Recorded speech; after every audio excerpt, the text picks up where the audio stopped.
Thank you for coming. Today we have a special speaker, Professor Ralph Schroeder, Director of Research and Master of Science Program Director in Oxford Internet Institute, University of Oxford. He was formerly professor in the School of Technology Management and Economics at Chalmers University in Gothenburg, Sweden. He completed his PhD about Max Weber at the London School of Economics in 1988, and he has been writing extensively about virtual reality technologies. His books, The Possible Worlds, The Social Dynamic of Virtual Reality Technology, Rethinking Science, Technology and Social Change, and Being There Together, Social Interaction in Virtual Environments. So he's currently visiting the Media and Communications Department under Erskine Fellowship. Okay, so we talk about the future of virtual environments. Please welcome. And you want me to go within an hour? Yeah, it'll be fine. So allow some time for discussion within the hour? That'll be cool, yeah. All right, okay, great. All right, well, thanks for the introduction. Thanks for having me. It's a great program, this Erskine thing. I mean, you get to come to this beautiful country and have some nice weather and learn some interesting things about what people are doing in GitLab and elsewhere. Let me just make a couple of advertisements before I get started. One is just we're the Oxford Internet Institute. If you are doing a PhD thesis in the area of kind of internet and its social implications, we have a summer school. We have a master's program. You also have a master's program now. We have a PhD program, so we don't have enough New Zealanders. We have students from all over the world, but New Zealand is strangely underrepresented, so do get in touch if you're interested. And the other advertisement, but it's not really an advertisement, but just because the talk is based on the book, I thought I'd pass around the book, which came out a while ago, and which is really, I think it is still one of the few books looking at the social implications of virtual environments. There are now others. Jeremy Bailenson and Jim Blaskowitz has written a very interesting kind of popular science one. But after that, it really peters out in terms of the social implications. Howard Rheingold wrote one in 1991, and that was what got me into this area in the first place. I went to a book signing about his book, and I thought, that's interesting. So anyway, Howard Rheingold is, I guess, familiar. Anyway, but without further ado, this talk has a strange title, you might think. But the argument of the book, which covers a whole range of issues, all the way from it's about being there together, and it's about how we can interact with one another in virtual environments. And my argument is a kind of strange one from the point of view of how we think about technology, because I'm going to argue that we know exactly what the future looks like, all the way to the end.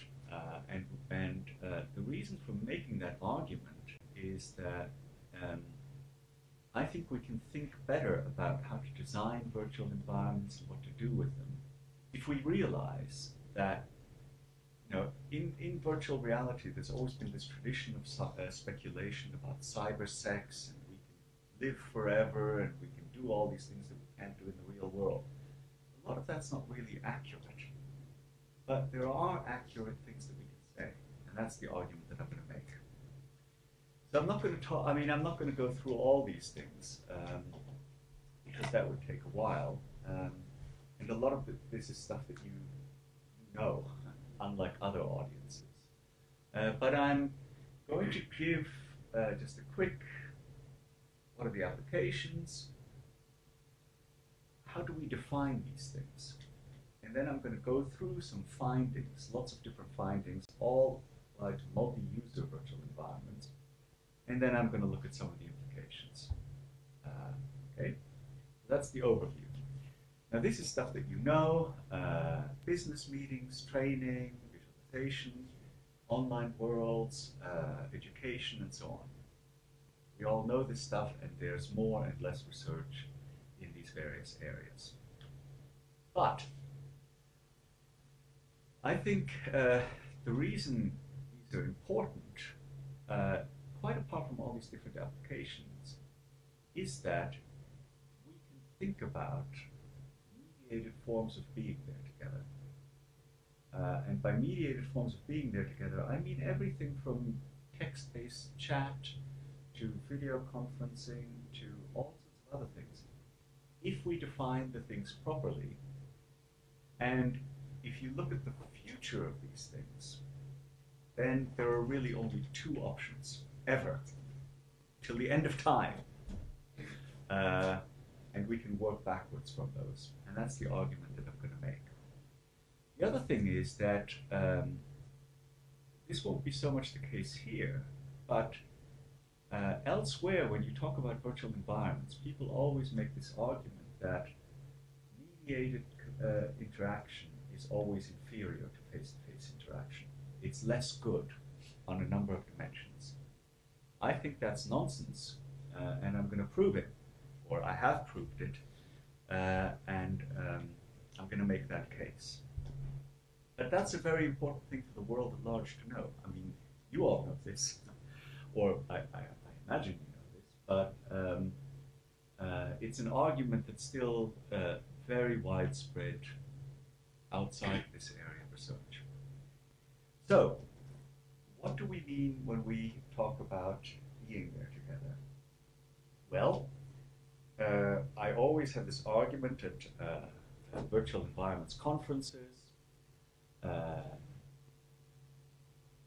about presence and co-presence, which you all are very familiar with. But at virtual reality conferences too, you always get these arguments. Look, yesterday I was reading a book, a real book, and I was reading it, and it was a travel book, and I really felt like being there, right? Or you get these ideas about text-based MUDs, multi-user dungeons. Oh, yesterday I was playing text-based MUD, and I really felt like I was there. And the long and short of it is, that's not presence. That is not presence by this definition, because for this definition that I've used, and I think a definition that makes sense when we really think about it, is you have to have a sensory experience of being there. And my senses, at least, consist of eyes, nose, mouth, haptics, and so on. There could be aliens that have different kind of sensory apparatuses, but I think looking around the room, that's what we've got. And virtual environments, moreover, aren't that complex. I mean, virtual environments consist of eyes and of ears, for a large part of what virtual environments are about, and in some cases of haptics or pseudo-touch, because you can throw around objects, for example. They don't weigh anything, so it's not a real sense, a sensory sense, but it's a visual sense of throwing somewhere. If you throw it somewhere, very often it makes a 3D noise. Now, if a virtual environment is an environment for being in a place other than the one that you're physically in with your senses and experiencing being there, then a multi-user virtual environment always consists of being there together. That is to say, you have a sense that somebody else is there. Now these may seem like very obvious things, but, and here comes the future, there are really only two forms of this. One is computer-generated and one is video.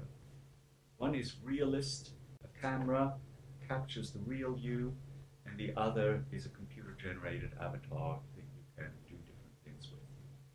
And those, and only those two, are the only two options that fit this definition of how we interact with one another all the way till the end of time. This technology is already moving on a predetermined or on two predetermined tracks forever and ever. Now, you've probably all read science fiction, get jacked directly into the brain or something like that. That's a third, or there are probably more options like that. But notice that jacking your brain directly into a virtual environment of some sort doesn't fit the definition. It's not sensory. It's brainy, if you want to call it that. It's not sensory, but it's kind of direct nervous coupling. So it falls into a different category. But for virtual environments, only these two things exist. I have a question. Yes, Sorry, if I may interrupt. What do you call the experience somebody has by being immersed in a book? If not this, what do you call it? Imagination.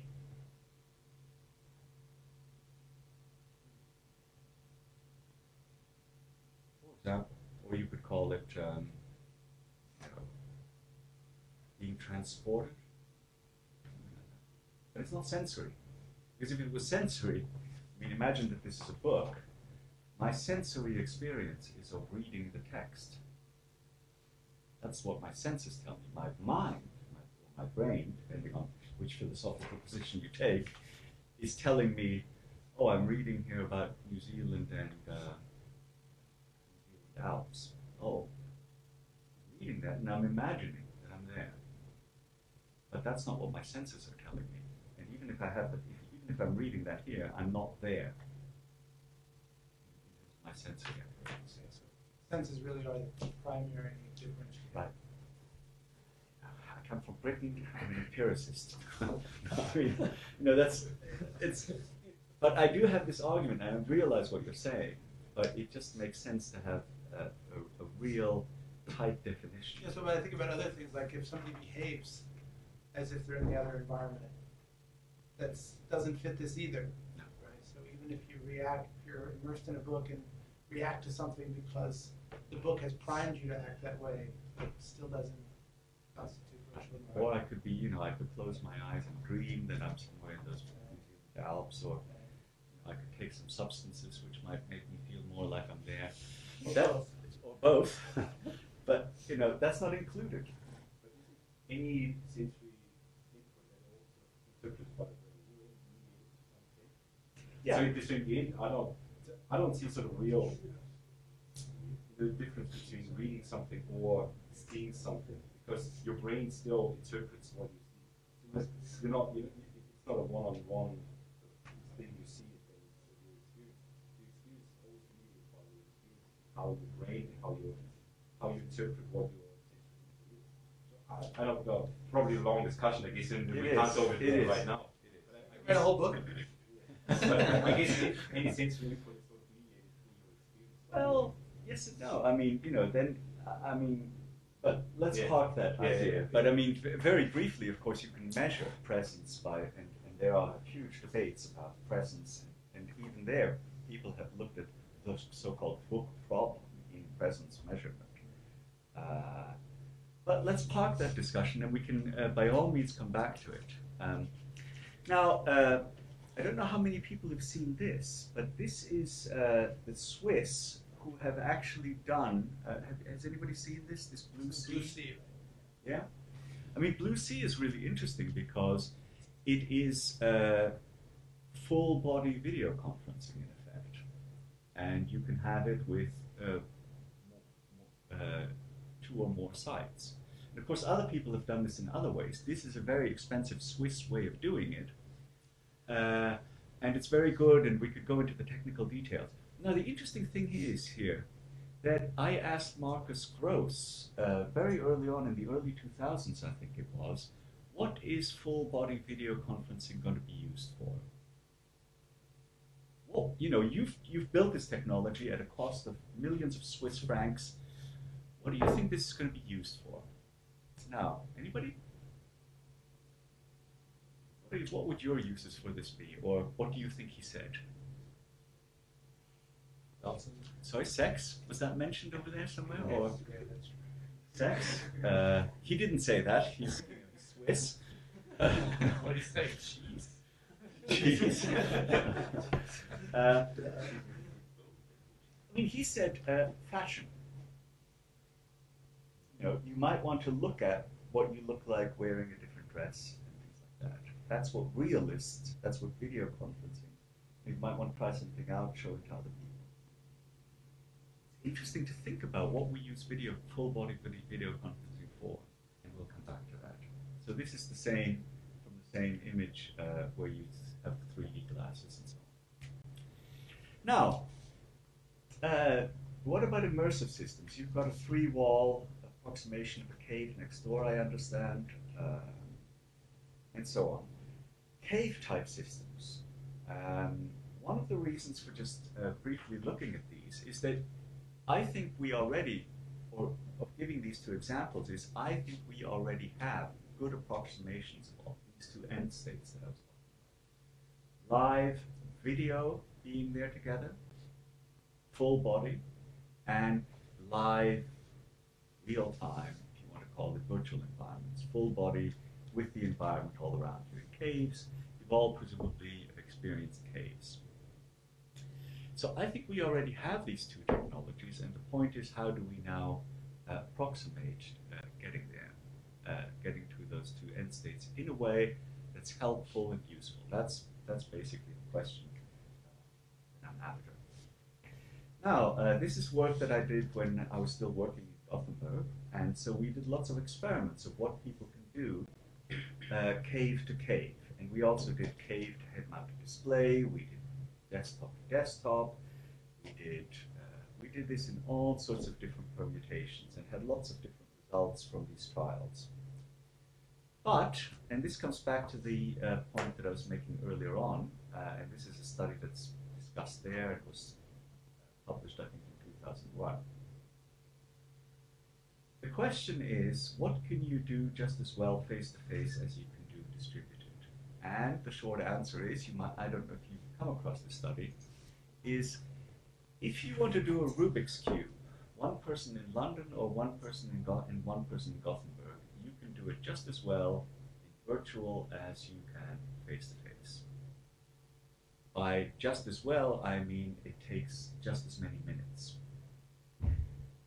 The reason that this was a good trial and the reason this was a good experiment to do was because it's a highly collaborative task. So it takes you longer to do a Rubik's Cube. It's not quite a Rubik's Cube, incidentally. It takes you, these were really old avatars. I apologize for them. They're much more fancy nowadays. But you know, as a single person, it takes you longer to do this Rubik's Cube. But you can do it just as well, one person in London, one person in Gothenburg, or indeed anywhere else, as you can. That's a slightly better avatar. That's a better avatar. So we always did these experiments together with London and Salford, which I'm sure you. It's slightly creepy, actually, with their eyeballs, but they have very good resemblance to real. But you can do this just as well as you can face to face, and we did this study in lots of different ways. It's important. I mean, you know, we need to think about what can you actually do in virtual environments together that's as good, and there are many things that are obviously not as good in virtual. But this is, you know, a spatial task, and you can do it together just as well as you can do it across a cave. If you have two caves, there's another stipulation we have. And we made people do lots of other stuff together. We made them find their way around an environment. We made them do a sculpture task. We made them build a building together, visualize together, all sorts of different studies that we did together with people involved in University College London. So let's just take a step back and say, okay, so what do we know about these environments? So collaboration is as good as face-to-face. The more immersive environment, so in a cave, you obviously feel more presence and co-presence than you would in a desktop. We also, in a very early study with Mel Slater that I did, I'm sure you've come across Mel Slater's work, we did a study where one person was wearing a head-mounted display and two people were working on a desktop together. And they were doing a task where they were figuring out different sayings on a wall together. And there were always three people involved, two on a desktop, one with the immersive display. Now, there's nothing strange about that in terms of the different parameters of the study. However, when you ask people in the group of three, who is the leader in this group, right? To a significant extent, people said, oh, the person in the having the immersive head-mounted display is the leader. right? And the other two, who are otherwise doing the same task, are the followers. And again, there's nothing special about this, except, of course, that nobody knew who had the other type of technology. Right? So technology determines leadership, even though you don't know what the other person, what kind of technology they have. Now this isn't well, it actually was quite a, I think that study receives more citations than many others. And the reason is that it is a very significant finding, because if you think about it, if somebody's sitting, working together with you, even working on a paper, collaborating on writing a paper together, who has the advantage? Is it the person that has the more powerful machine? Well, yes, it's likely that they are more powerful if they have a better capability of shaping the task. And there are lots of other findings in these studies. So, for example, if you're in a cave together and you're doing a Rubik's Cube, then one of the things that happens is that you've got the joystick in one hand and you're collaborating and you're saying, give me the one with the yellow on this side. And of course what happens constantly is that the other person, which one do you mean? And the reason is that you're pointing with your non-tracked hand. And people working for several hours are not able to avoid using the non-tracked hand. You can point this out to somebody and say, look, your hand isn't pointed, isn't tracked. Can you please show me? And then you use the tracked hand and you say, oh, I'm looking at this one. Right? 5 minutes later, the same thing happens again. Or similarly, if you have a audio, you have a headset on which has the audio, and the audio isn't 3D or isn't spatial. Now, nevertheless, when you're working together with somebody, you're constantly going, oh, I need to hear you. You're leaning towards them to hear the other person, even though that makes no sense whatsoever. So as humans, we're kind of hardwired to use our bodies and our ears in a particular way, and it's very hard to avoid that. Now, there are interesting design implications here, I think. So, what I do in the book, and I think what we haven't yet grasped to a large extent, is how you link, let's say, immersive environments, cave and head-mounted display environments, with things like Second Life. And Second Life is now, I don't know, all probably familiar with it, has been studied and is being studied more and more, and how large populations of people behave online in immersive desktop environments. We know a bit about that now, surprisingly little actually, but one of the things that's happened is that people have jumped onto saying Second Life is really important, it's revolutionary and so on. And people who've been around for a while, like myself, realize that these things have been going since the late 1990s. There are still worlds that are existing that have persisted over 20 years now, and where people have populated the world, built stuff, and so on. So Second Life is much less revolutionary than we think. And Second Life, of course, had had voice for some time now, and there are interesting questions there about a large part of the population in Second Life doesn't like using voice. They still want to use text chat.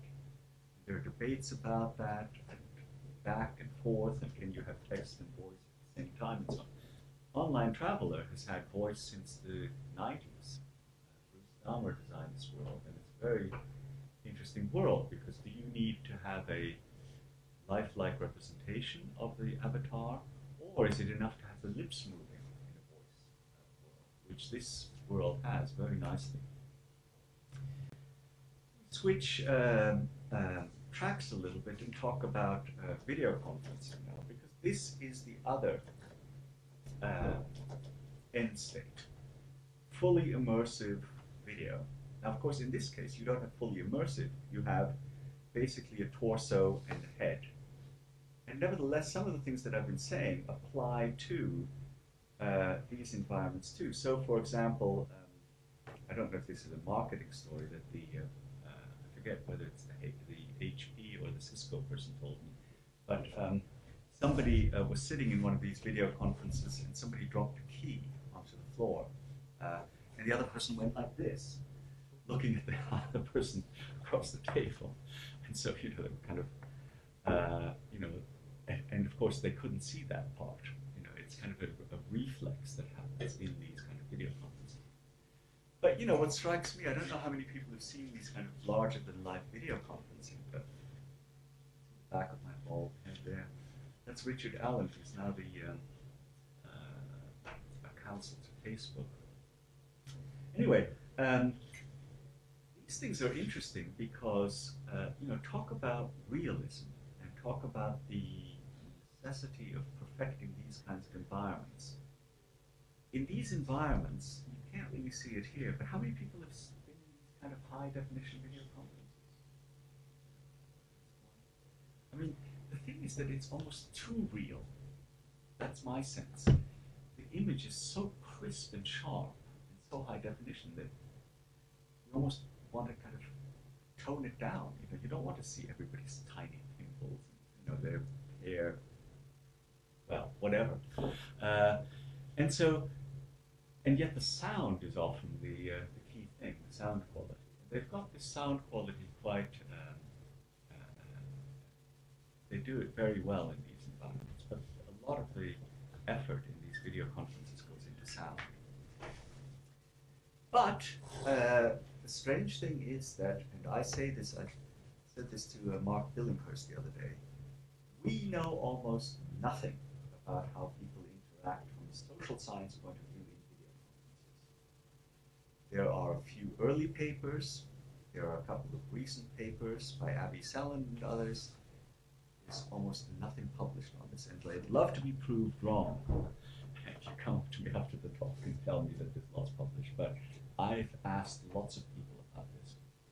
Now, what Abby Sellen finds, for example, when she studies people using Skype, or couples that are distributed who use Skype, is that realism isn't important.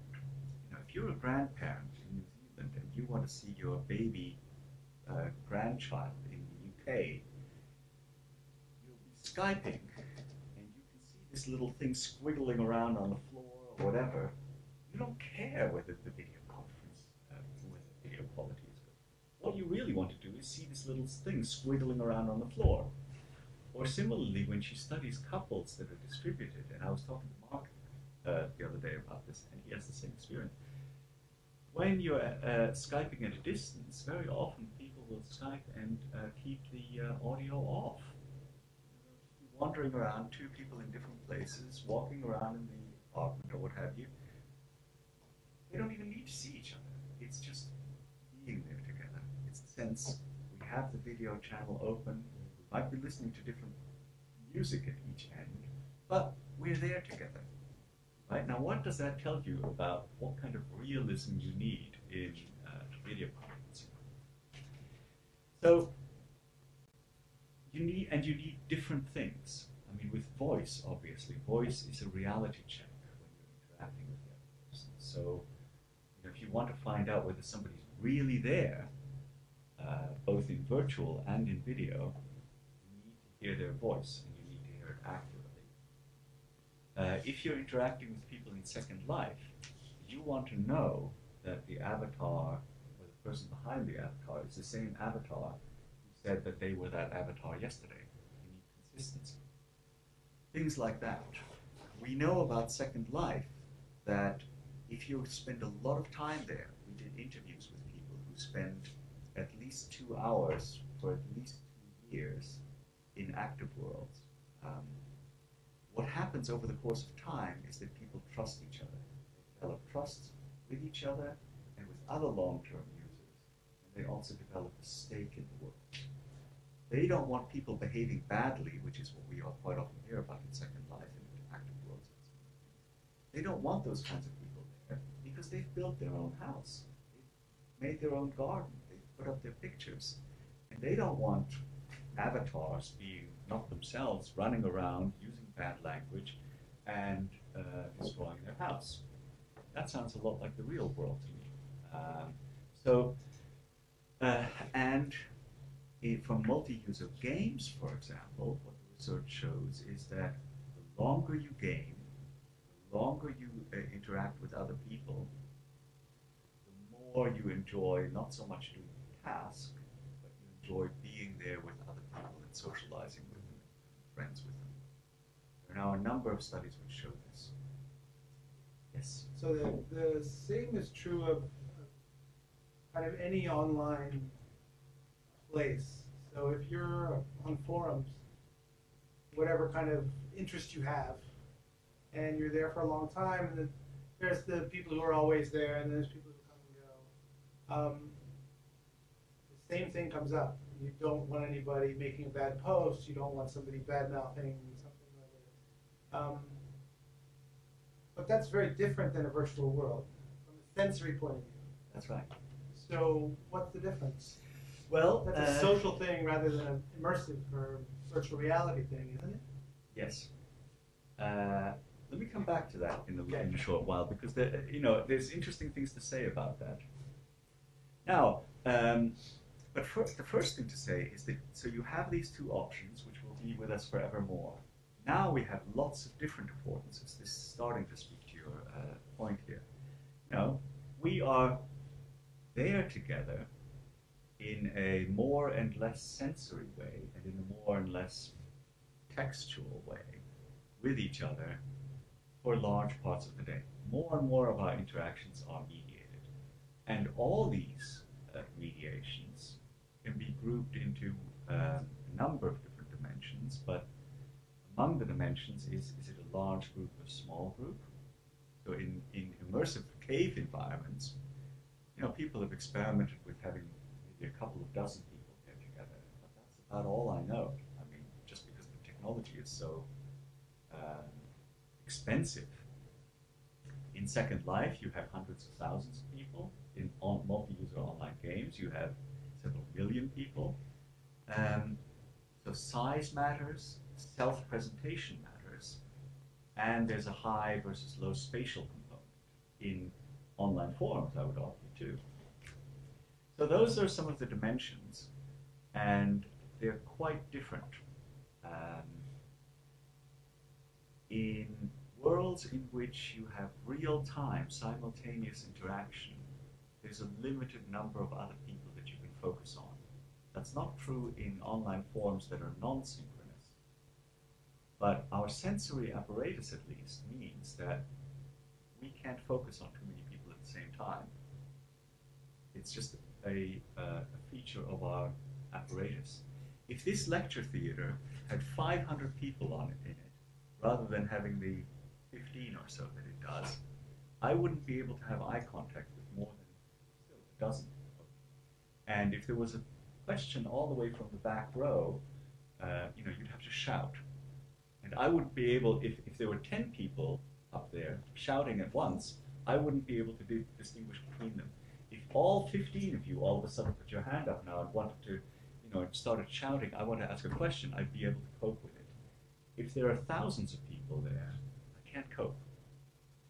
And Jeremy Balanson actually has suggested that, this is a very wacky kind of experiment, but what he suggested is, okay, you have one star professor who wants to give a lecture to 1,000 students. Why not have that star professor be able to answer each person or have attention devoted to each person individually? So you'd have the professor, the one real professor, and then you'd have 1,000 slaves, so to speak, making sure that you had eye contact with each person in the audience. Interesting notion, but it kind of points to the limitations of our apparatus. Anyway, those are the two options we have. That's what I'm saying in a kind of schematic way. Either you have real people, video, or you have avatar representations. That's all we're ever going to have. And of course, you guys and other people are having various permutations of that, augmenting the real world with all sorts of information and overlays, and you've got your androids that are kind of pointing you to things in the real world, and you can mix and match that with glasses and so on. But in terms of being in a different place other than the one that you're in, those are the only options that you have. So the outlook for this is that the technology is going to develop, and at the same time, we're going to mix these modalities. I mean, there's no reason why people shouldn't be able to cope with an avatar head on a photorealistic body, or vice versa. But in practice, that's quite hard, because you kind of have this jarring. I mean, people have done experiments with this. If you have a photorealistic head and an avatar body, in certain circumstances that works, but in other circumstances it doesn't. And I think it's interesting to start to figure out how that works. Now there's one other, so we have all these different reasons for doing this, and we have lots of different dimensions. There's one other point which I wanted to come back to, which addresses, I think, the question that was posed about online forums. And that is that if you think about, is engagement with one another via text, via email, synchronous chat, let's say, how is that different from face-to-face interaction? There's somebody called Joe Walter, who probably wrote a protocol, Joseph Walter, who's done experiments with this. Do people trust each other more or less face-to-face, or collaborating via text synchronously? The interesting thing he finds, and this really makes sense, he calls these hyper-personal relationships. The interesting things he finds is that people trust each other more in some respects when they're interacting via text, but it takes them longer to do it. He can show this experimentally. Now think about it. Why is this? Why does this happen? Now, if I walk into the room and I meet this fellow right here, I know exactly whether to trust him straight away, because there are experiments. I look at his eyes, I look at his appearance. Here's a trustworthy man. Right? Now, if I do the same thing online, he and I are getting to know each other online. It's going to take a long time to do that. Right? Hi, how are you? What's your name? Rory. What are you up to these days? And so on, and we can go back and forth. But there's an interesting reason why we might build up trust better over time than in a face-to-face scenario.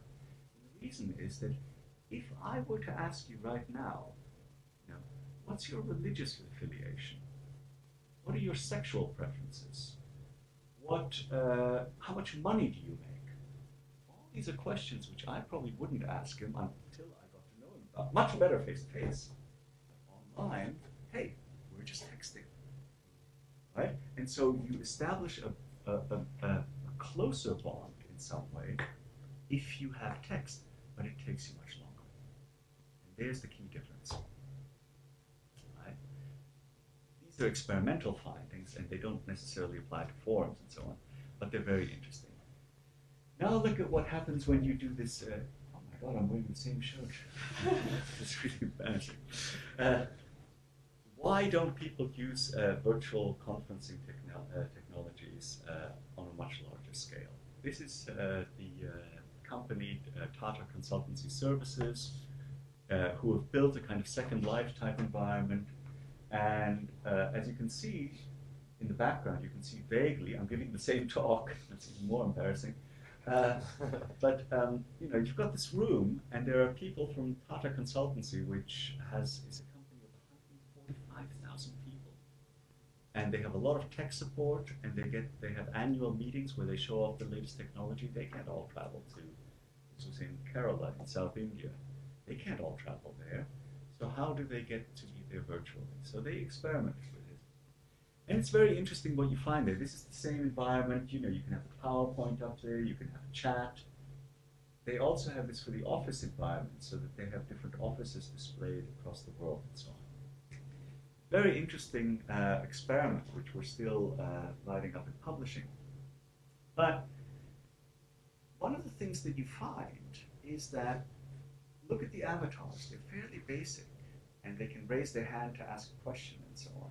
But one of the things that you find is that the technical sophistication and the graphics aren't nearly as important as just getting certain really basic things right. For example, when somebody raises their hand, if I'm standing here lecturing, and those people are raising their hand. It's very difficult for me to keep an eye on that screen at the same time as I'm keeping my eye on the real audience.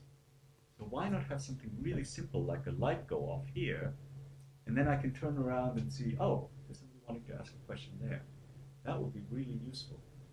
But it's even basic things like that that we don't know yet. What's useful and what's not. Now, I gave you earlier on, I gave you these two options. These are two colleagues of mine at our institute. But just to illustrate the really basic way in which these options matter. This is at the Oxford Internet Institute. You've probably seen this. You have an iPad and you sign in, right? And that means you're there.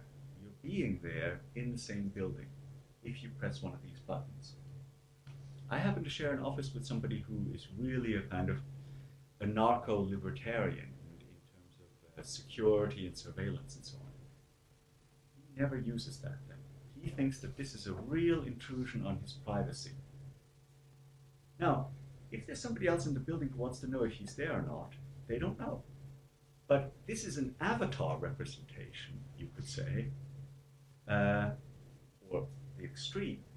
If he had to kind of come into the office and scan his iris, he wouldn't have a choice. If there was a checkpoint, like there is at Heathrow Airport nowadays, you can scan your iris and you can go through, instead of showing your passport, you go through iris control.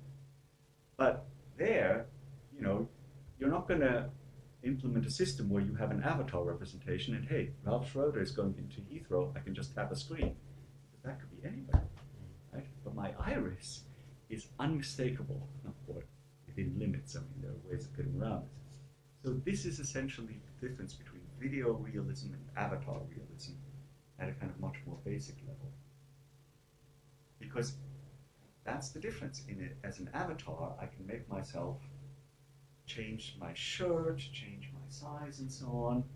All these things, but I can't do that if a camera is trained on it. Unless, of course, I manipulate the image. So that's the difference. And here's the iris scan that's used in. You can't lie to this thing. You can to this thing. And that's at a basic level what the two futures look like if you have people's video represented or avatar represented, including the environment. That applies to the environment as well. So here's just some other possibilities of mixing the two. So here's a real conference mixed with a Second Life conference, Second Life teaching scenario. We have a student doing education in Second Life. Here's a visualization of just a kind of museum of rocket ships and so on, classes, and so forth and so on. So I'm going to go rapidly just to some conclusions. I mean, we could talk about lots of different ways in which people collaborate and socialize online with one another. But I've argued a number of different things. One argument I've made is face-to-face is not the gold standard. I think we should really look at these mediated forms of being there together in relation to one another. And we still know a very limited amount about those. You can combine lots of augmented reality, geolocation, sensors, tagging, lots of different forms of being there together are possible. But in the end, there are the two and only the two end states. Now, I think one of the things that's starting to happen is that we have more information about being there together, but some of that data that we have, some of the findings that we have about people constantly being available to one another throughout the day, that's starting to have some really interesting results, because we don't want to be available to each other all throughout the day. I mean, I sign in on this sign-in board every day, most days, and then I sit in front of the computer all day, and I'm available by email to all my students and stuff. And we do Skype conferences and so on. can't we figure out a way in which we can be available to others in lesser modalities without much of a cognitive overhead, which is what we're starting to need, and especially people like us who communicate with people in mediated forms throughout much of the day. That's one point. The second point is multimodal interaction is, again, we need to think about what cognitive overhead different forms are. For example, in the immersive environments that I was talking about, think of a very simple thing like doing the Rubik's Cube together in a fully immersive environment. What do you really need in order to be able to do it? And one of the things that we notice when people are doing these things together is they practically don't need a full or realistic avatar. The reason is you're doing this spatial task with each other, and for all you know, you could be an arm manipulating the cubes together without a body at all, because you're completely focused on the task. And then there are other scenarios, like the scenario I was speaking about earlier, where we're communicating via text, where what you put into the communication is hugely important. But it might be quite nice to have an immediate sense of who the other person is via video, if you want to trust them immediately. But it might be interesting to have a much lesser modality if you want to build up a relationship of trust over time. And these are things that we can kind of mix and match. And there are huge differences as to the type of task, whether you need to do a Rubik's Cube, whether you need to establish trust, whether you want to socialize. I mean, socializing is very nice in Second Life. You can do lots of different stuff, lots of things together in multiplayer games, but you can't do other stuff together. Socializing is very enjoyable. One of the things that you find with Second Life is that some people really take to it, and others, for example, like my son. My son thinks, Dad, you're such an idiot spending so much time in Second Life. There's nothing to do. On the other hand, World of Warcraft, he spent a good deal of his teen years playing World of Warcraft, socializing it, enjoying it. He really, and I could see it. I mean, I'm a World of Warcraft player. I looked over his shoulder, and I could see the graphics were beautiful. Killing dragons and stuff like that, that's not my thing. But it was his thing. And he can't for the life of him figure out why somebody would spend time in Second Life. So we have all these different modalities, and I think if we think of the two end states, if we think of the future and work back, when is photorealism needed? When do we need a head? Sounds strange even saying that. When do we need a body? When do we need a beautiful landscape? These are things that we can figure out right now by mixing and matching and figuring out how these things work best. But it's a social effort, and I'm quite, I think obviously we need good technology developers, but the technology developers should also engage with social scientists to figure out how these modalities should be matched and how we should configure them. Time for questions.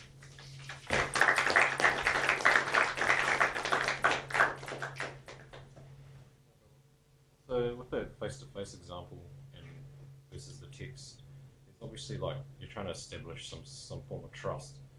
So what about the case where another person is potentially going to be malicious, and you're going to be led into trusting this person, then all of a sudden they break that trust?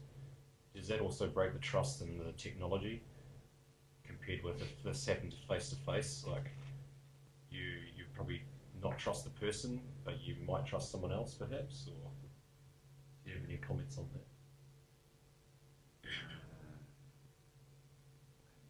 About that. That's a really interesting question, but I think there's work on trust and there's work on. So if you just remain with the text, then it's very difficult to say because you've got so many different scenarios, right? And the work of Joe Walter is really the best thing I know. I think it would really depend on, obviously if you have a transaction where, let's say, you lose money or something like that, by somebody else's legal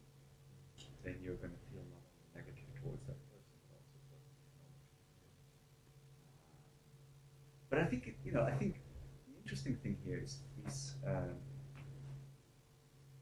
I don't want to avoid your question, but I'm not sure how much further we can go with it, except to point to this large literature on trust.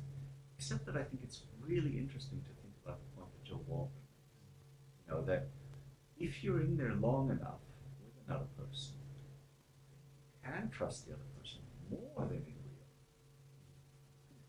That's a kind of counterintuitive finding. So how is that? Why is that? And does it only hold in experimental scenarios? And in an experimental scenario, could you find out, for example, what it would take once you've won the other person's trust for you not to trust them anymore? That would be a really interesting experiment. Not to excuse me for not knowing the debate that your argument is aimed at, but under your definition of presence, have others argued that there are more than these two states?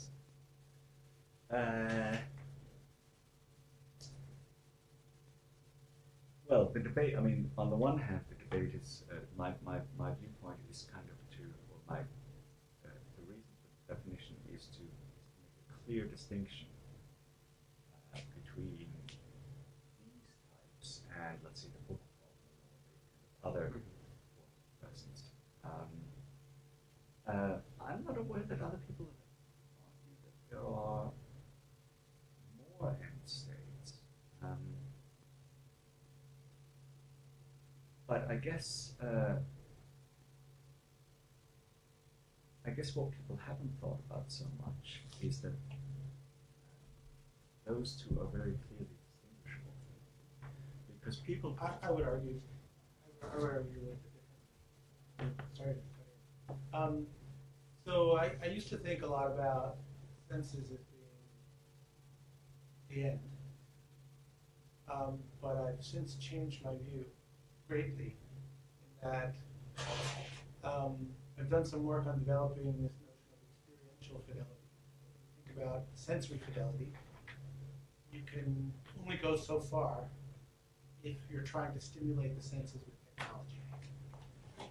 We have resolution problems in whatever modality you're talking about. And so the ways around that are getting closer to the brain, the nerves, and eventually direct cranial stimulation.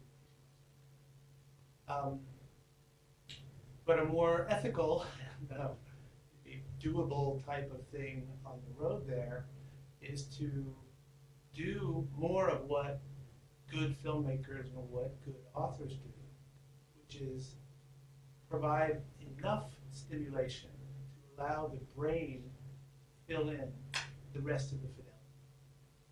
And so I always use the example of the Alien, where you never really get to see the alien, but you're scared out of your pants the whole movie long.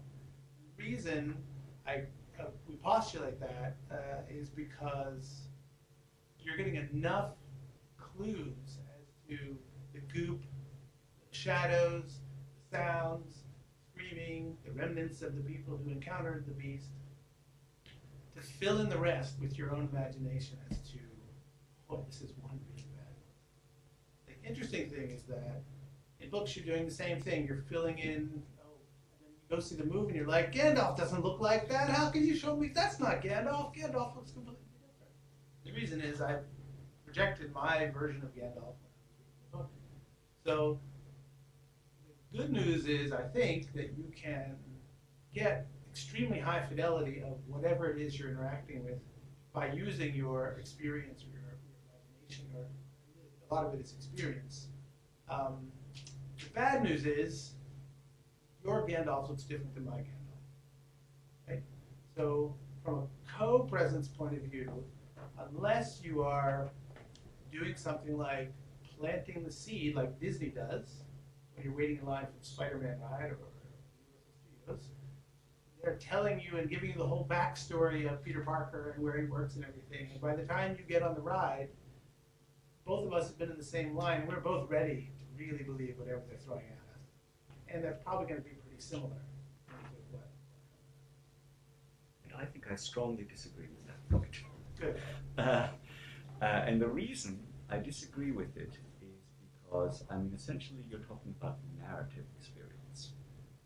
And narrative experience is different from sensory experience. Now, let me backtrack and come back to your point, because there is an interesting point to be made here, that if you want to talk about experience, I'm happy. If you want to talk about imagination, I'm not. And narrative works on the basis of imagination, but experience is actually something that can override presence and co-presence. And but we don't have any evidence of that. But I'm happy to make that statement because I've seen it, but people haven't really nailed it down.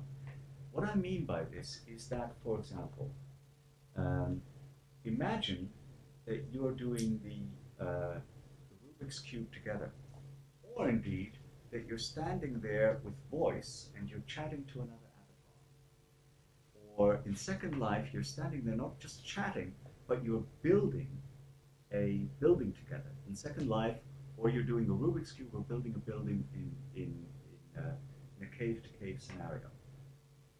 Very often, what will happen is that you'll be so absorbed in the task, in the experience, that you'll almost forget that there's somebody else there, or that you yourself are there.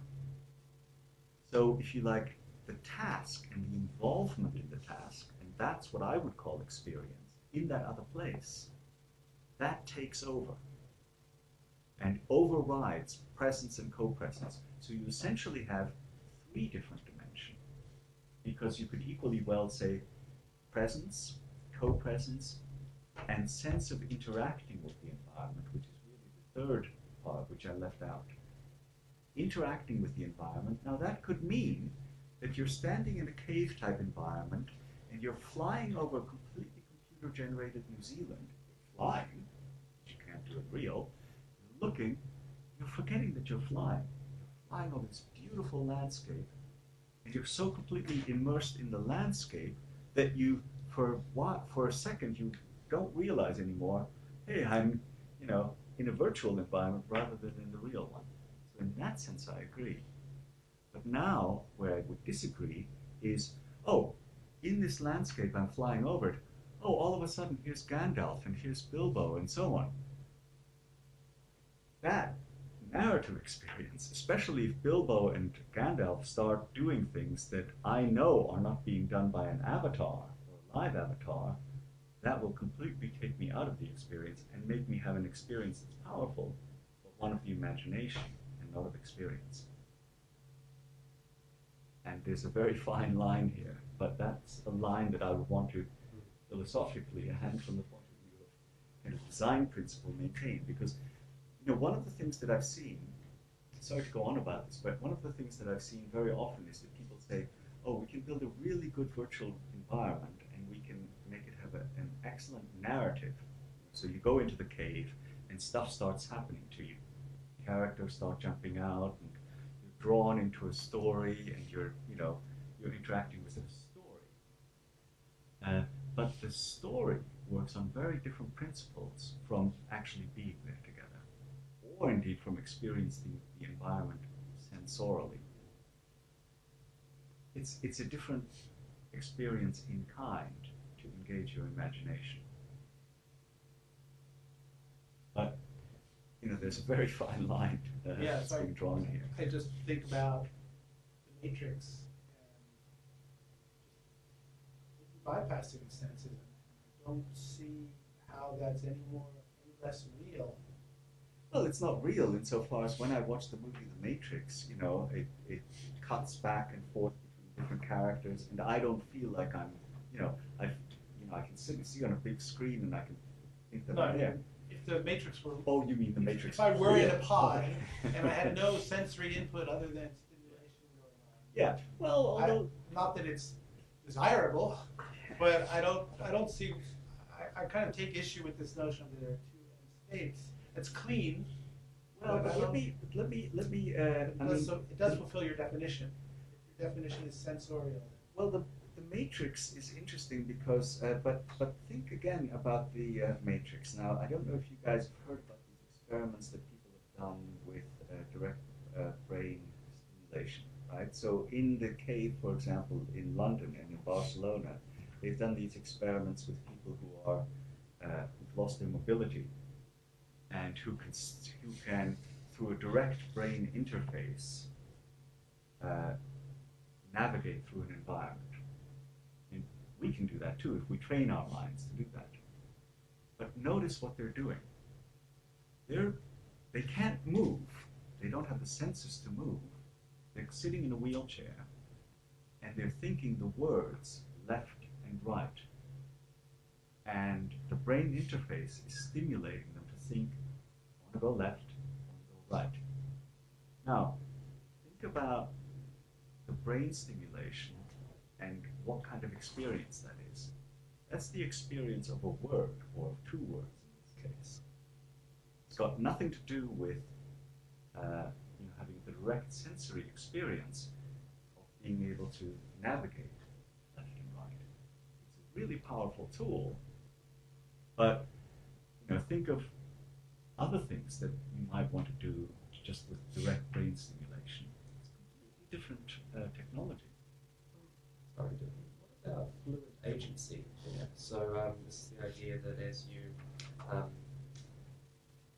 when you learn to do something, you start interacting with it on a more personal level, and slowly it becomes more and more automatic over time. So, for example, driving a car. As you learn to drive a car, you have to pay attention to many different factors. Slowly you can hone in and almost be on autopilot as you drive because you're aware of the social cues and the cues that you need to be aware of.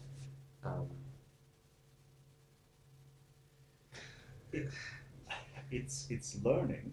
It's learning how to navigate, but remember the examples that I gave you. You almost can't unlearn to use your known hand.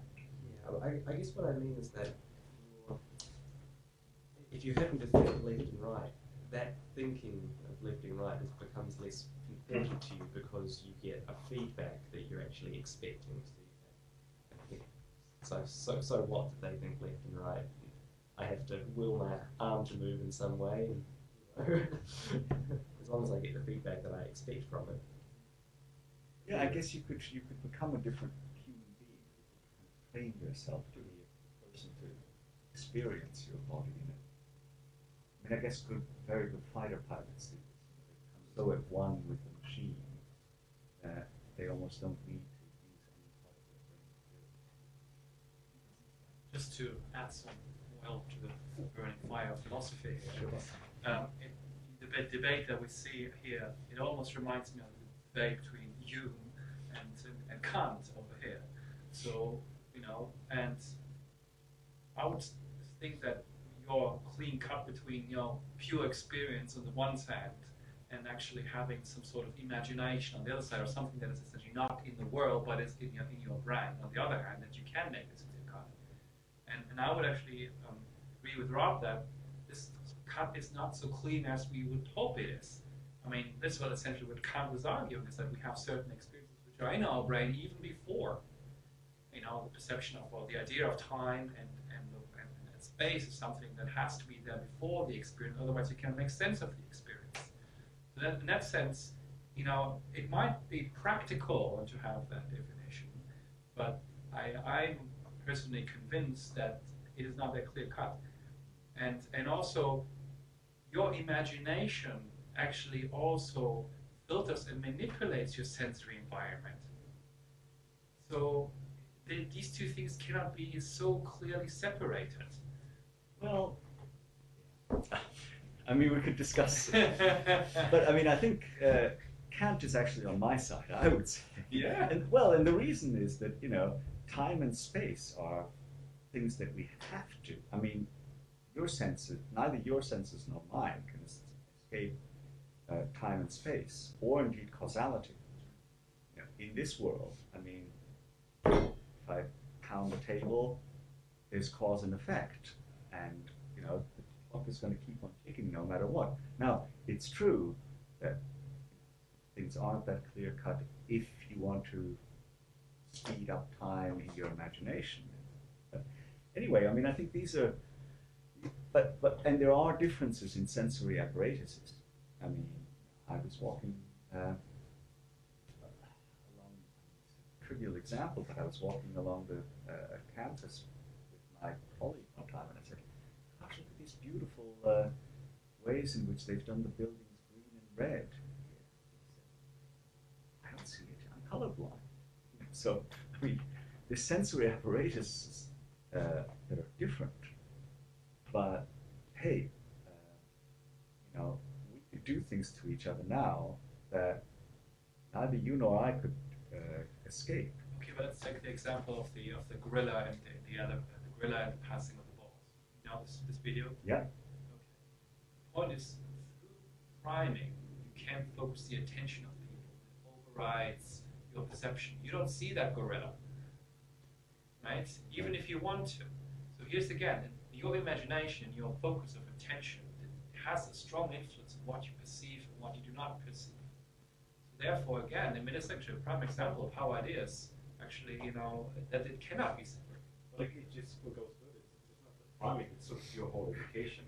There's those experiments with, you know, the argument we live in a carpet in the world. You know, so we grew up with right angles and those type of things, and with a perception of sort of distance and, you know, all those distance cues. So there has been some research been done, I don't know, in the 70s or 60s, where sort of some guys went to other tribes sort of in Africa, you know, who didn't grow up in the carpet of the world, and showed them some perceptual illusions, you know, where everybody in our sort of background experience would sort of see lines of different lengths because of, you know,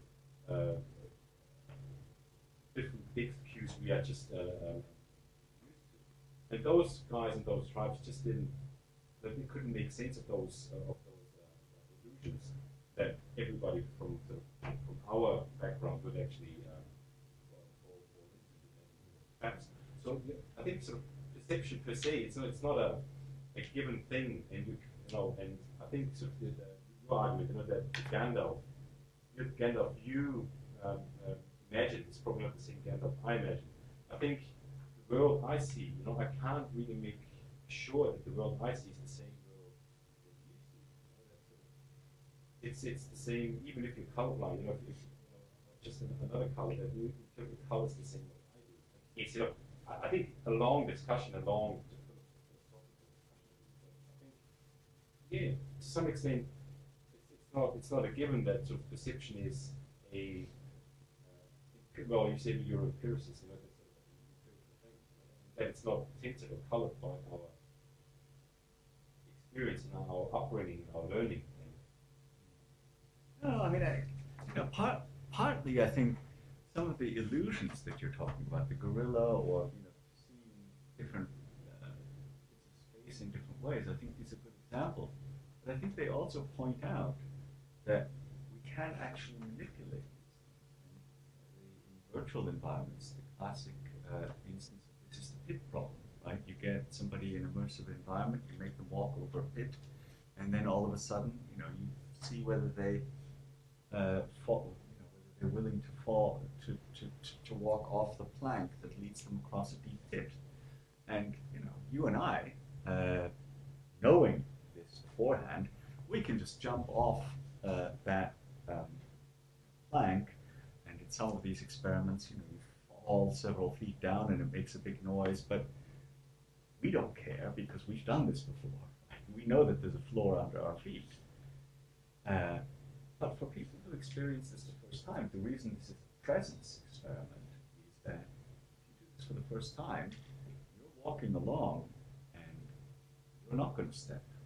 Even though your mind is telling you that there's a floor there, you're not going to step off the plank. There's no way. Quite a bit of experimenting on this. But that's the kind of pre-socialized view that can't do that. If you're socialized and if you know that there's a real floor there, then you can jump around and fall into the and so on. Turning the virtual around. Questions? I understand this can go ever and ever in discussions. Maybe those who are interested, maybe we can have more time after the Please give big hands to.